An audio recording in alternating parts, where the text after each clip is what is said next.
शुद्धाय गणराज नमो नमस्ते।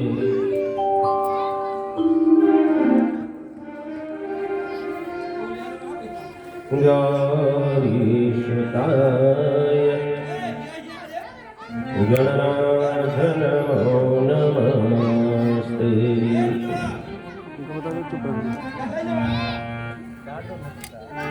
शरणागत वीररद परित्राणपरायणे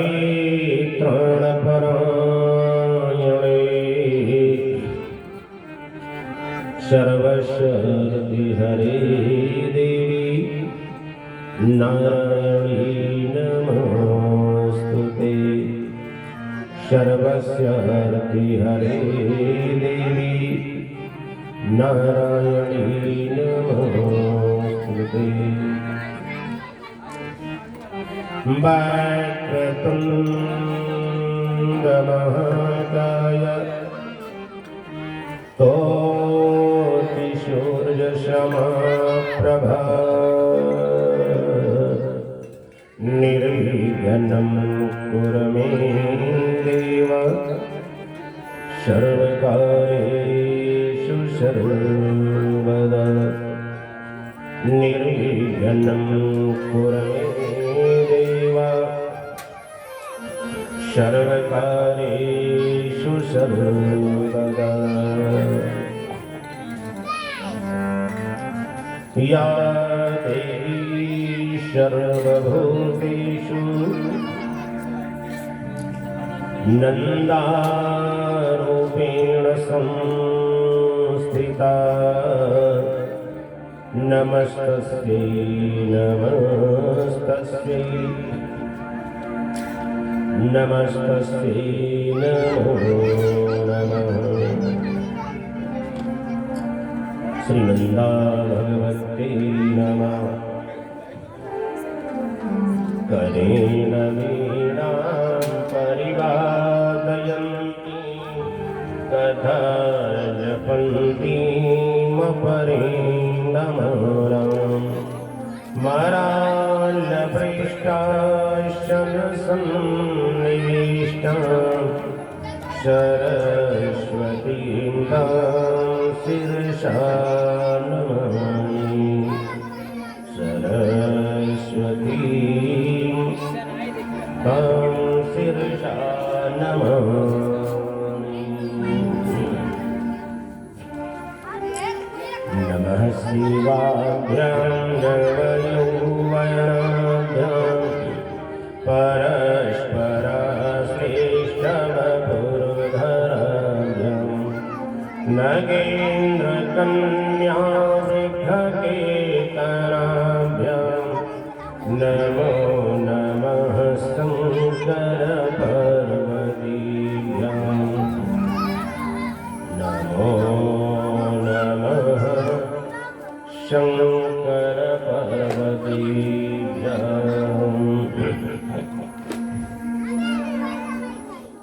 श्रीमङ्गलमूर्तये नमः। श्री सरस्वत्यै नमः। सद्गुरुचरणकमलेभ्यो नमः। रामकथा के रसिको वरो भक्तराजमाति धीर आय सुवासन लीजिए तेज पुंज कर पीवीर। बोले श्री हनुमंतराय की जय। राम राम जपते रहो कि जब लगी घटू में प्राण कबहु कबीर दयाल के भनक पड़ेगी कानों। अपने अपने घर की सब काहू को पीर तुम पीर हर घर की धन्य धन्य जन बल धन बल बल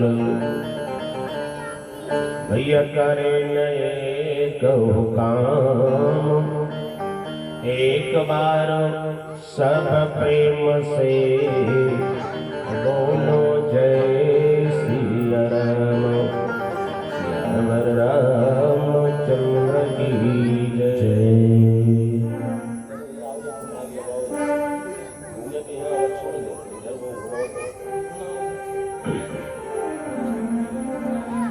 जा दिनों में लखीदास को कष्ट गीता दिनों में सगुणा प्रीति धारो व्यापक विश्व निरंजनी हो तुम्हारी करनी जग में लगाओ घूमे पर इधर आवाज जा दिनों में लखीदास को कष्ट गीता दिनों में सगुणा कृति धरो व्यापक विश्व निरंजन हो तुम्हारी करण जग में उजियारो कहे तो यही तो कहे तो सदा तुम ही नन्नों में मही खासुर मारो कोनो सुसंकट है हमरो तुम से जननी नहीं जात डारो कौन सुसंकट है हमरो तुम से जननी नहीं जात डारो बोले नंदा मैया की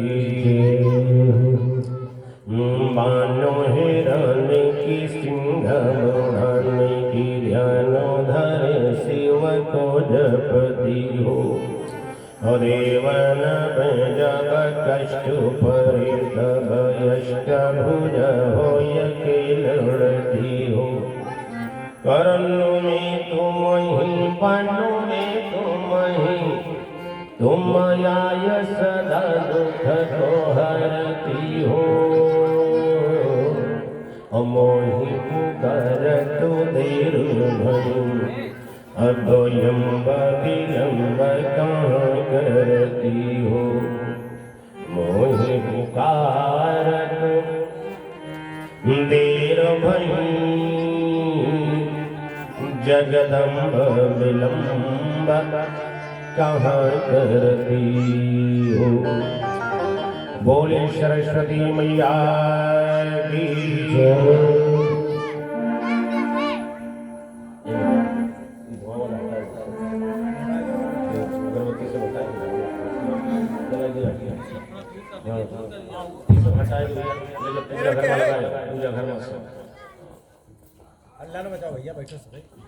परमाध्यक्ष स्वयं प्रभु आनंद कंद माखन मुकुंद व्रजेंद्र नंदन भगवान श्री कृष्ण एवं आदिशक्ति पराम्बिका भगवती राजराजेश्वरी त्रिपुर सुंदरी श्री नंदा मैया भगवान कथा के रस रसिक श्री हनुमंत लाल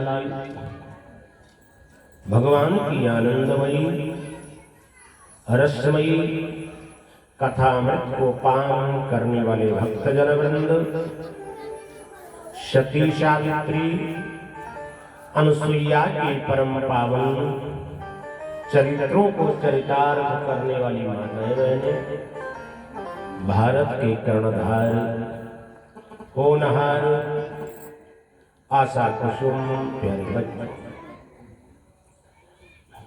प्रियात्मा बंधु आप लोग लायक राम जी के द्वार पर श्रीमद् भागवत महापुराण की कथा श्रवण कर रहे हैं। हमारा आपका परम सौभाग्य है।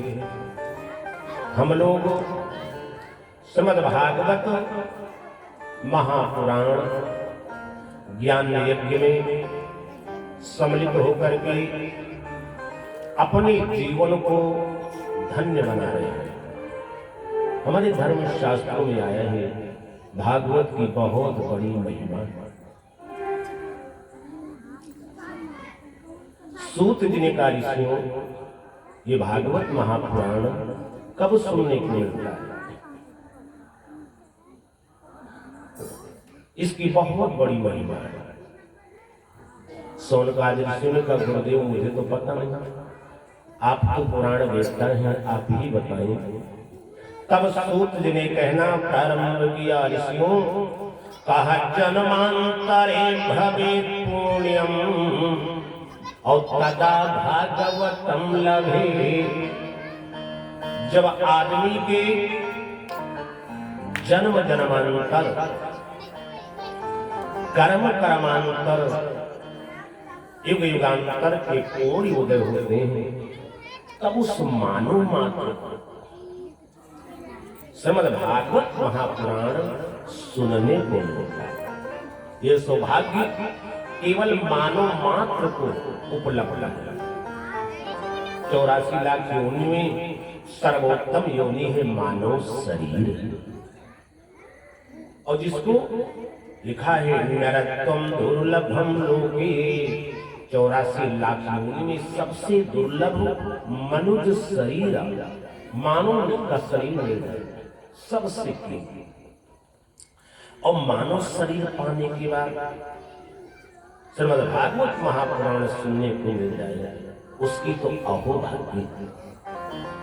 इसलिए प्रियात्मा हो, आज हम लोग श्रीमद् भागवत महापुराण ज्ञान यज्ञ में बैठे हुए हैं, और आज ज्ञान यज्ञ का दूसरा दिवस है। अभी तक आप लोग हमारे व्यास जी के द्वारा ओझा जी, पांडे जी, मिश्रा जी और भैया जी बहुत सुंदर संगीत भजन सुन रहे थे। ये सब संगीत के सम्राट हैं, बहुत अच्छा इनका कार्यक्रम है। आइए दो बार मन वाणी जिह्वा को पवित्र करने के लिए भगवत नाम संकीर्तन करेंगे।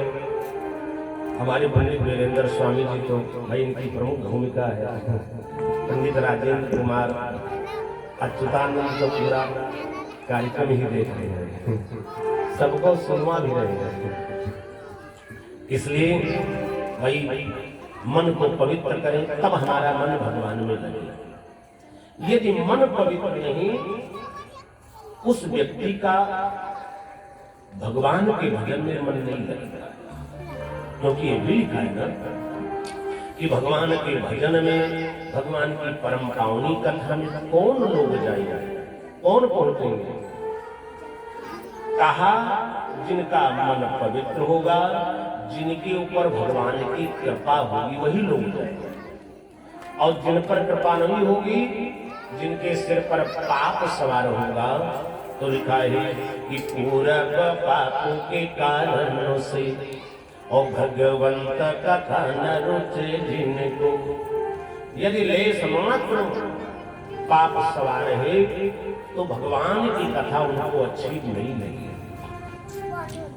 जहां भगवान की कथा हो वो दूर निकल जाएंगे, उनके सिर में पीड़ा हो जाए। और जो भगवान पूर्ण भाग्यशाली हैं, वो भगवान की कथा में जरूर भाई जाने से लाभ क्या होता है? हमारे धर्म शास्त्रों में आया है कि यदि मन पवित्र हो जाए तो भगवान मिल जाए।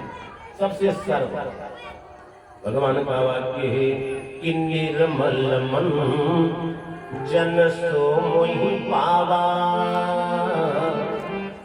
जिसका मन निर्मल है वो मुझे प्राप्त कर लेता है।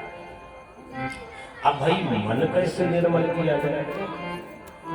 क्योंकि साबुन से आप तन धो सकते हो, दोनों समय स्नान कर सकते हो, शैम्पू लगा सकते हो, डेंट सेंट सब कुछ लगा सकते हो, लेकिन ये मनी राम मन है, उनको कैसे नहलाया जाए?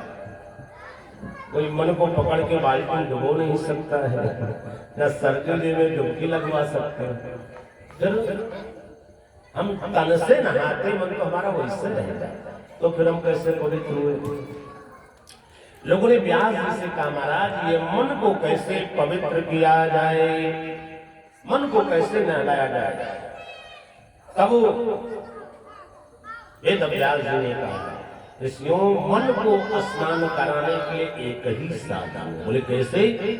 कहा तस्मात् परम किंचित् मनः शुद्धेन वर्तते।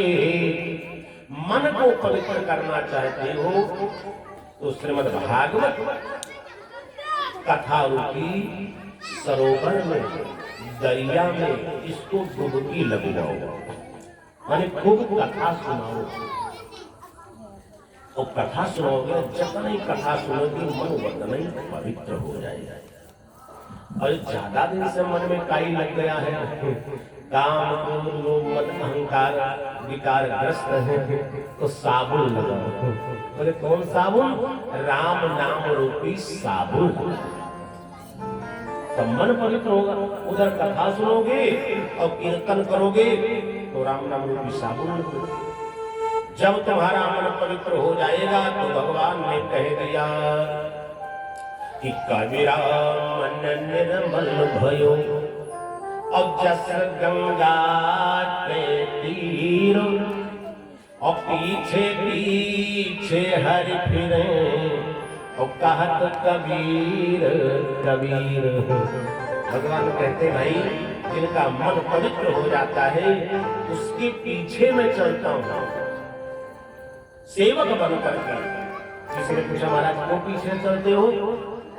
कहते मेरे भगत को कोई कष्ट ना हो। भगवान ने कहा पीछे पीछे मैं फिरूं, अरे कहीं भूखा ना रह जाए। अपने भक्तों के पीछे चलता हूं, कहीं एकादशी ना हो जाए, कहीं भूखो ना रहे। इसलिए हमारे भगवान दयालु होते हैं। इसलिए मन को पवित्र करना चाहते, यही दो माध्यम। भगवान की परम सुंदरी कथा सुना दो और भगवत नाम संकीर्तन। तो आइए हम लोग दोबारा भगवत नाम संकीर्तन करें, उसके बाद कथा में प्रवेश करेंगे। अब इस संकीर्तन में हनुमान जी वंदना हो जाए, संकीर्तन हो जाए, फिर कथा में प्रवेश करेंगे। एक बात जरूर याद रखना, ये जो कर्म का बंधन है, लिखा है कर्म निबंधनम, कर्म का बंधन पीछा नहीं छोड़ता। आदमी जो कर्म कर देता ना, चाहे कोई है चाहे पाप, पीछा नहीं छोड़ता, पीछे लगा रहता, भोगना पड़ता। तो कर्म का बंधन कैसे छूटेगा? कथा सुनने से, संकीर्तन करने से, नाम जपने से कर्म का बंधन कट जाता। ये भोगना पड़ता, कोई भी कर्म। याद आ गया, सेठ जी ने मैनेजर को एक झापड़ मार दिया। भाई प्राइवेट मैनेजर था, सेठ ने मारा तो तनमना तो गया, लेकिन क्या बोल दे तो नौकरी से निकाल दिया। सहन कर लिया उसने, कुछ बोला, लेकिन क्रोध बहुत लगा। अब वो अपना क्रोध किस पर होता है? घर पहुंच गया, सामने पत्नी मिल गई, क्रोध तो लगा, एक झापड़ पत्नी को लगा दिया। अब पत्नी तनमना रही कि न बात न चीत न कोई कारण, लेकिन पति है कैसे बोल दूंगी कहीं डबल ना हो जाए। कुछ बोली नहीं, लेकिन मन में क्रोध लगा। जब क्रोध लगा तब तक बड़ा लड़का पहुंच गया, पत्नी को लगा था क्रोध, तान करके एक झापड़ बड़े लड़के को मारा। अब बड़ा लड़का मिला गया, मेरी कोई गलती भी नहीं, पिटाई बड़े लड़के क्या मम्मी को बोल नहीं सकता। इधर उधर देख रहा था, क्रोध में था, तब तक छोटा भाई आ गया। बस छोटे भाई को देखा, तान करके चांटा मारा। अब वो तो चक्कर खा गया, घबरा गया, अरे मैंने गलती भी नहीं की, बड़े भैया ने तो हमको मारा, अब हम क्या करें? क्रोध लगा, घर से बाहर निकला, सोटा उठाया और सामने कुत्ता पड़ गया, उठा करके गड़ान से जमाया, एक सोटा कुत्ते को मार दिया। देखो अपना क्रोध कुत्ते को उतारा। अब कुत्ता भागा वहां से बड़ी तेजी से, क्रोध में आ गया तो भागा बड़ी तेजी से, एक चोट लगी है तो तेजी से भगा, जाकर एक व्यक्ति को काट दिया। जैसे काटा, वो व्यक्ति कौन था? वही सेठ जी थे जिन्होंने झापड़ मारा था मैनेजर को। बोले शंकर भगवान की जय। देखो कर्म कहां से घूम करके कहां पहुंच गए। सेठ ने मैनेजर को मारा, मैनेजर ने पत्नी को मारा, पत्नी ने पुत्र को मारा, बड़े बड़े लड़के ने छोटे भाई को मारा, छोटे भाई का क्रोध कुत्ते को मार दिया और वो कुत्ता क्रोध में जाकर के उन्हीं सेठ को काट दिया। शुभारंभ किसने किया था? सेठ ने किया था। देखो कर्म का फल कैसे है। इसलिए कर्म निबंधनम, हर व्यक्ति को कर्म का फल भोगना।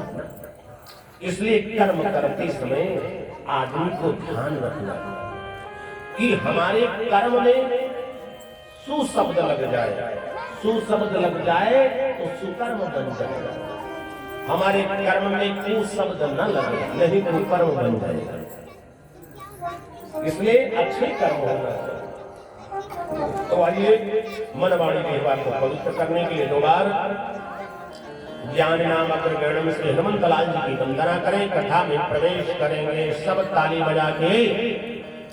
लंका में हलचल मचाई दी हो रे अंजनी के ललनवा, लंका में हलचल मचाई हो रे अंजनी के ललनवा,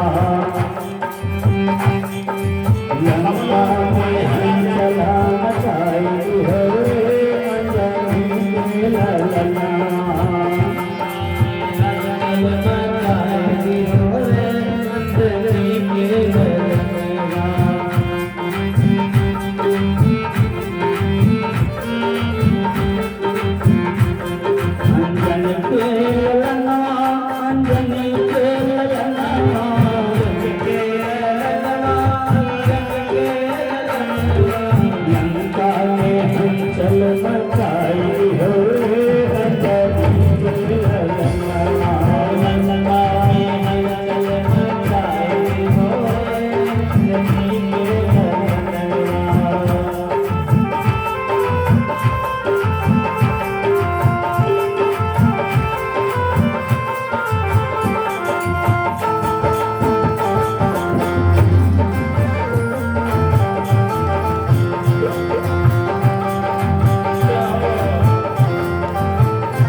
बहुत अच्छा साधुवाद लाइव राम जी का भगवान की कृपा है, सब अच्छा है। बोले हनुमंत लाल की परमाचार्य श्री सूत जी के चरणों में प्रणाम किया। सौनक आदि ऋषियों ने प्रश्न किया गुरुदेव, अब हम श्रीमद् भागवत महापुराण की महिमा सुनना चाहते हैं। ये प्रश्न किया तो सूत जी ने हल दिया, इसलिए इसकी जो महिमा है उसका कोई बखान करे तो बक्तुम वर्ष सतई रत 100 वर्ष तक महात्मा का वर्णन किया जाए इसकी महिमा का तो भी कम पड़ जाए, इतनी महिमा है। लेकिन हम संक्षेप में बताएंगे। ऋषियों, एक बार की बात है, भाई नारद जी के मन में विचार आया कि चलो हम चारों धाम की यात्रा कराएंगे। भाई हर व्यक्ति जाता है, हमारे हिंदू धर्म में नियम है, भगवान के 4 रूप हैं, नाम रूप लीला धाम। इसे चतुर्विग्रह कहा जाता है, भगवत चतुष्टय का। चाहे भगवत नाम जप करो, तीर्थों का दर्शन करो, भगवान की कथा सुनो, रामलीला देखो, ये चारों में से एक करते मानो भगवान भक्ति करते। और जो भाग्यशाली चारों के 4 इकट्ठे करें, यहाँ ज्ञान यज्ञ में सब कुछ होगा। चारों झांकी निकलेगी, साक्षात दर्शन करो, कथा सुन ही रहे हो, कीर्तन हो ही रहा है,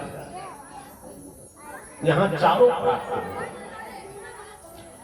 तो नारद जी के मन में विचार आया कि चलो मृत लोग को घुमाएंगे। अब नारद जी चल दिए मृत लोग घूमने के लिए।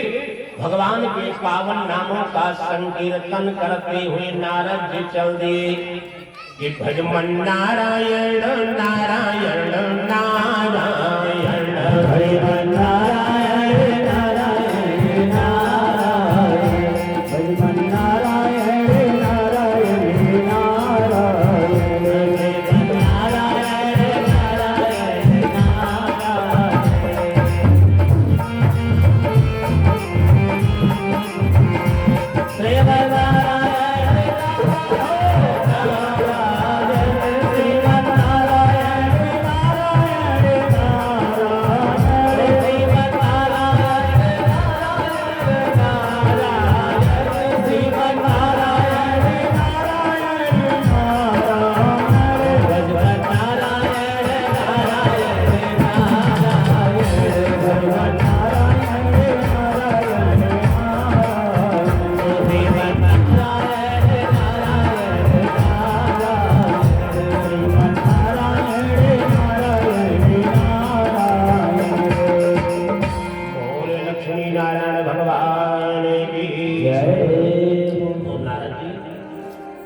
सर्वप्रथम हरिद्वार में पहुंचे।